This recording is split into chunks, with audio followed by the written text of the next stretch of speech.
안녕하세요. 김성길 목사와 함께하는 예수님 이야기 제2단원의 13회가 되겠습니다. 지금 우리는 예수님의 리더십에 대해서 우리가 말씀을 함께 하고 있습니다. 예수님은 우리의 구세주실 뿐만 아니라 또 한 영역은 가장 위대한 리더자로서 우리 인생을 이끌어 주시는 분이시죠. 그래서 예수님은 나를 배워라, 나를 따르라 이렇게 말씀하셨죠. 이 세상에는 리더십에 관한 많은 책들이 있고 또 정말 훌륭하게 사는 사람들도 많습니다. 그러나 사람 속에서 리더자와 사람 속에서 나온 리더자와 예수 그리스도의 리더십은 전혀 다릅니다. 그래서 진정으로 내가 정말로 아름다운 멋진 리더가 되고 싶다 그러면은 바로 예수 그리스도의 리더십을 하나씩 배워가시고 그것을 연구하고 그런 리더가 되면 정말로 좋은 존경받는 리더가 될 수가 있습니다. 자, 그동안 예수님의 리더십 총 7가지를 우리가 살펴봤습니다. 요 한번 기억을 꼭 해둬 보시죠. 자, 첫째 무엇이었나요? 희망의 리더십. 두 번째는 인간 중심의 리더십. 세 번째는 치유와 자유의 리더십. 네 번째는 세워주는 리더십. 성공을 도와주고 필요를 채워주는 리더십. 다섯 번째는 가치를 높여주는 리더십. 여섯 번째는 변화와 발전을 만들어내는 리더십. 일곱 번째는 위기 극복을 잘하는 위기 극복의 리더십에 대해서 우리가 살펴봤습니다. 이 모든 것은 예수님께서 좋은 모델이 되어주신 거죠. 자, 이 시간에는 8번째 리더십으로 창조적 리더십을 우리가 살펴보겠습니다. 예수님의 리더십 8번째 창조적 리더십이에요. 세상은 기존 방식대로만 있어서는 안 되죠. 그래서 변화를 해야 되는데 그 변화를 만들어가는 핵심적인 내용이 창의력, 창조적 리더십입니다. 리더자에게는 그런 영감과 아이디어가 번쩍번쩍 할 수 있어야 되는 거죠. 자, 교재 한번 보겠습니다. 168페이지입니다. 자, 세상을 살아가다 보면 길이 막힐 때도 있고 한계에 부딪힐 때도 있습니다. 이것은 개인의 삶이나 가정 혹은 사업 현장이나 직장의 현장인 회사나 다 똑같죠. 여기서 필요한 것이 바로 창조적 리더십이에요. 창조적 리더십을 가진 사람들은 어떤 상황에서도 포기하는 것이 아니라 그것을 뚫고 나가게 되죠. 그리고 일반인들이 생각하지 못했던 새로운 역사를 창조해냅니다. 인류 문명은 바로 이런 사람들에 의해서 발전해 온 것이죠. 자, 먼저 첫 번째, 성경이 보여주는 창조적 리더십. 성경 속에는 창조적 리더십의 모델이 나타나 있습니다. 구약에서는 성부 하나님의 창조적 리더십이 나타나 있고 신약에서는 예수님 그리고 성령님의 창조적 리더십이 나타나 있습니다. 자, 먼저 이분들의 창조적 리더십을 살펴보면 자, 양쪽 가로하고 창조의 구분. 자, 창조의 리더십이라는 게 뭐냐? 우리는 뭘 창조할 수 있느냐? 먼저 이 성격을 이해하셔야 돼요. 자, 첫째는 무에서 유를 창조하는 거예요. 아무것도 없는 데서 있는 것을 만들어내는 거. 이거는 신의 영역이에요. 우주가 만들어졌는데 우리가 또다시 우주를 만든다. 이거 못하는 거예요. 이거는 무에서 유를 만들어내는 그런 창조적, 그런 신적 영역이에요. 그래서 하나님의 영역입니다. 만물의 창조, 질서의 창조, 이건 전부 다 그분이 하시는 일이에요. 이걸 우리가 할 수는 없는 거예요. 네, 인간이 이거 하겠다고 대들다가 결국은 실패하고 멸망에 이르게 되는 겁니다. 이거. 자, 두 번째는 유에서 유를 창조해내는 거예요. 요거 우리가 할 수 있어요. 사람이 할 수 있는 영역이에요. 하나님 이거 우리 보고 하라고 그러셨어요. 유에서 유를 창조해내는 것. 자, 하나님이 재료를 만들어 놨는데 그 재료 속에서 찾아내는 거죠. 하나님이 나무 뿌리를 만들어 놓으셨는데 그 뿌리 속에서 약의 효과를 찾아내는 거죠. 요거는 유에서 유를 끌어내는 창조인데 이건 우리의 영역이에요. 그래서 이런 거 잘 할 줄 알아야 됩니다. 자, 다른 형체의 것들을 만들어내는 거죠. 숨겨진 어떤 것들을 찾아내는 거예요. 원료를 찾아내고 질서를 찾아내고 이게 과학이고 그런 것이에요. 이게. 세 번째는 변형의 창조입니다. 변형. 약간 변형을 주는 거죠. 이것과 이것을 합쳐서 새로운 변화를 만들어내는 거죠. 그래서 이 변형의 창조, 이미 만들어진 것들이 결합되고 나뉘고 분해되면서 새로운 형태로 변형되어 나타나는 것들입니다. 자, 그러니까 우리가 창조적 세계는 세 가지인데 그 중에서 두 가지를 우리가 할 수 있는 거예요. 자, 첫 번째 영역은 하나님의 영역이에요. 이건 무에서 유를 만들어내는 거. 이거 우리 영역이 아니에요. 그 다음에 두 번째 영역은 만들어진 것에서 뭔가를 찾아내는 거예요. 이거 우리가 할 수 있고, 세 번째는 찾아낸 것들을 변화시켜가는 거죠. 약간 변형을 주는 거예요. 뒤집었다, 엎었다, 섞었다, 나눴다, 길게 했다, 짧게 했다. 그래서 이런 변화를 주면 그게 새로운 아이디어가 될 수가 있게 되는 거죠. 자, 두 번째 이제 가로 양쪽에 있는 거, 성경 속에 나타나고 있는 삼위일체 하나님의 창조적 리더십을 보면은 구약에서는 성부 하나님의 창조적 리더십이 생기죠. 뭐 예를 들어서 천지 창조, 그 다음에 뭐 천지의 질서, 또 홍해바다 앞에서 홍해바다 물을 쫙 갈라내는 거, 그리고 광야에서 만나를 하늘에서 내려주신다든지 반석에서 물이 나게 하신다든지 뭐 등등등의 기적의 역사는 전부 다 창조적 리더십입니다. 이게. 자, 그 다음에 이제 신학에 넘어오면은 예수님, 성령님이 하시는 창조적 리더십들이 있죠. 병든 자들을 약을 사용하지 않고 고치시는 이런 능력, 죽은 자 살려내는 것, 뭐 귀신 쫓아내는 것, 풍랑을 잠잠케 하는 것, 물이 변해서 포도주 되게 하는 것. 야, 우리가 만약에 저 바닷물이 변해서 기름이 휘발유가 된다면 이게 참 어떻게 될까요, 이거? 네.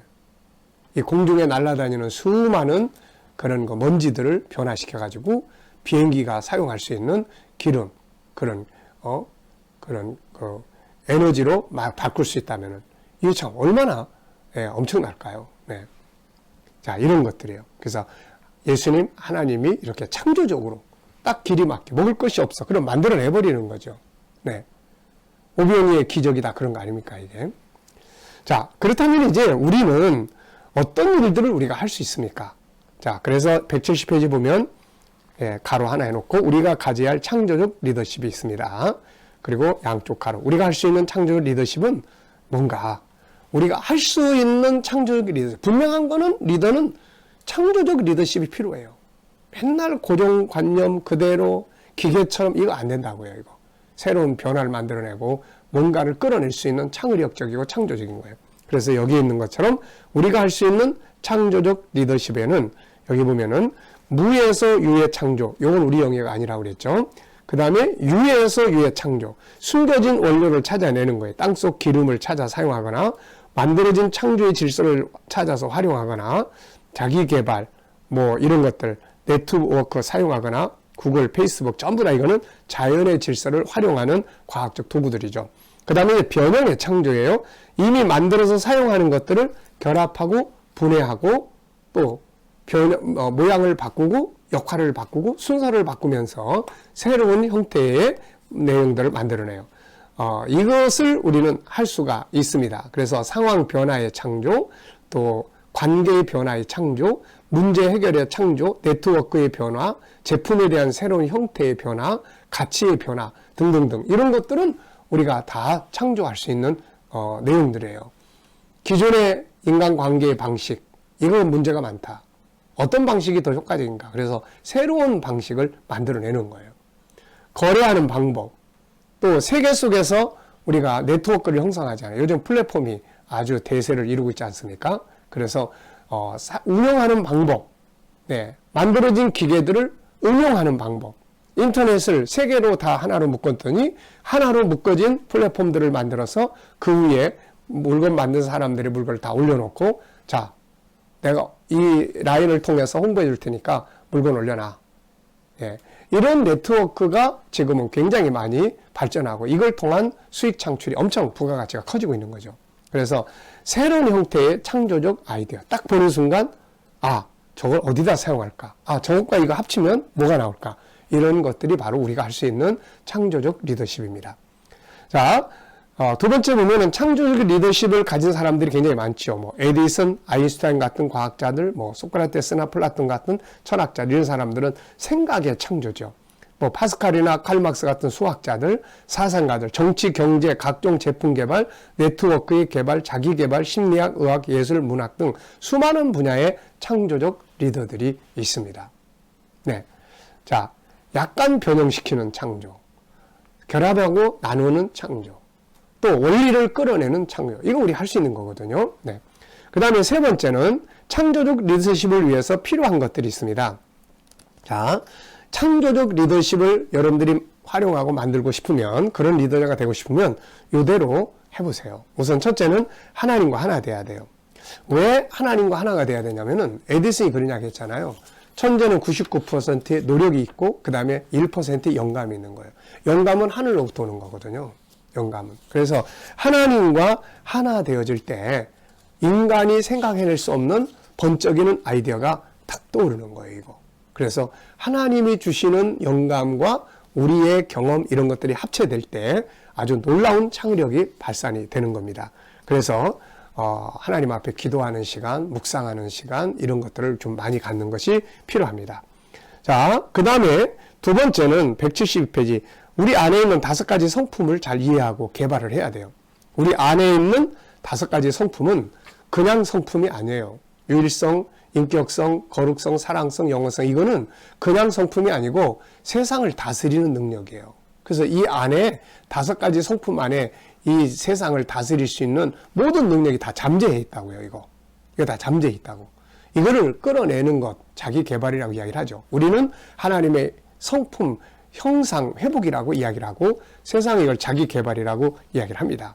그래서 이걸 잘 알아야 돼요. 그래야 내 속에 있는 요거를 활용해야 되겠다. 요 상품에는 내 속에 있는 이 성품을 결합시키면 좋겠다. 만약에 스마트폰이 거룩성이 여기다가 합체가 돼 있어요. 만약에.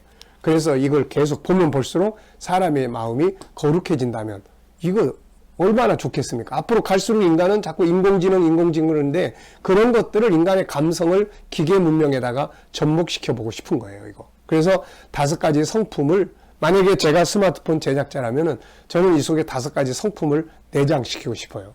그래서 그것을 통해서 자기를 개발해가고 개발된 것을 통해서 수많은 사람들의 영향을 미칠 수가 있게 되는 거죠. 자, 그 다음에 이제 세 번째는 응용해야 돼요. 응용할 수 있어야 됩니다. 그래서 여기 보면은 우리가 응용해야 될 것들이 뭐냐면 그러니까 우리 5가지 성품을 응용하는 능력을 키워야 되는 거죠. 그 중에 하나, 생각의 기능을 훈련하고 활용해라. 이 생각의 기능은 5가지 성품 중에 두 번째인 인격성의 기능이에요. 인격성 안에는 생각, 자유, 소통의 기능이 들어있어요. 요거를 우리가 잘 응용을 하면 엄청난 운영의 능력을 키우고 창의력적인 사고를 만듭니다. 생각의 기능 속에는 천재적 능력, 과거, 현재, 미래의 엄청난 정보, 시간과 공간을 초월하는 능력, 창조적 능력, 메모리 기능, 아이디어 기능, 그리고 답을 끌어낼 수 있는 답의 창고, 행복과 불행을 결정하고 만드는 능력, 뭐 다양한 것들이 생각 속에 있는 거예요. 이걸 활용해야 되는 거죠. 네.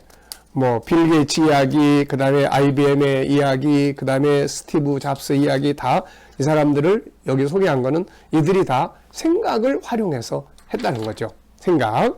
그래서 토마스 왓슨은 싱크라는 것을 회사의 주제로 표로 걸었고 빌 게이츠는 think week라는 말을 표로 걸었고 그 다음에 스티브 잡스는 different think라는 것, think different라는 말을 사용을 합니다. think different. 똑같은 생각하면 안 된다. 다른 생각을 해야 된다. 네, 이런 것들이죠. 자, 그 다음에 이제 175페이지 보면은 이제 호기심과 질문. 그래서 이 호기심과 질문을 항상 갖는 것이 생각을 움직이는 방법이에요. 자, 일회용 플로라이드 카메라가 있죠. 사진 찍어서 금방 보는 거.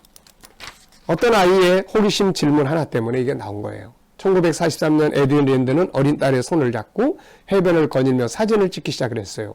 딸은 어서 빨리 사진을 보고 싶어서 조바심을 치며 물었어요. 아빠, 왜 사진을 금방 볼 수 없는 거죠? 이 질문 하나 때문에 그 카메라가 나온 겁니다. 호기심과 질문.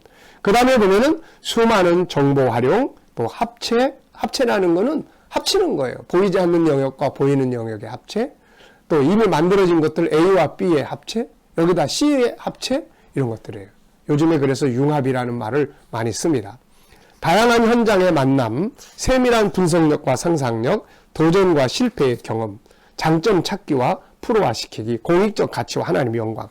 자, 창조적 리더십 꼭 필요한 시대입니다. 앞으로 갈수록 기계적인 리더십이 아니라 창조적 리더십이 필요해요. 그래서 우리가 할 수 있는 영역 뭐라고 그랬습니까? 유에서 유를 끌어내는 것, 또 만들어진 것들을 변형시키는 이 창조력, 요거 우리가 만들어 가야 돼요.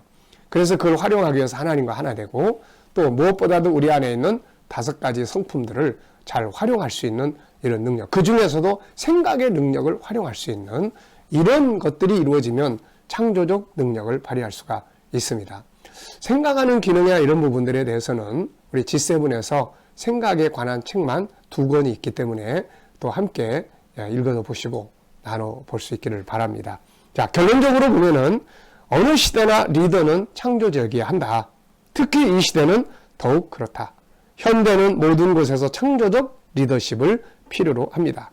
창조적 리더십은 저절로 되는 거 아니에요. 교육과 훈련, 하나님과 영적인 소통, 자기 내면의 성품들의 개발, 상황과 환경에 따라서 발전을 만들어낼 수 있는 그런 의욕, 그런 간절함, 이런 것들이 이루어질 때 창조적 리더십을 가질 수가 있습니다. 예수님은 항상 창조적인 능력을 가지고 사람들을 이끌어 주셨죠. 그 리더십을 우리가 가질 수 있어야 되겠습니다. 이 시간에 창조적 리더십에 대해서는 말씀을 마치도록 하겠습니다. 감사합니다.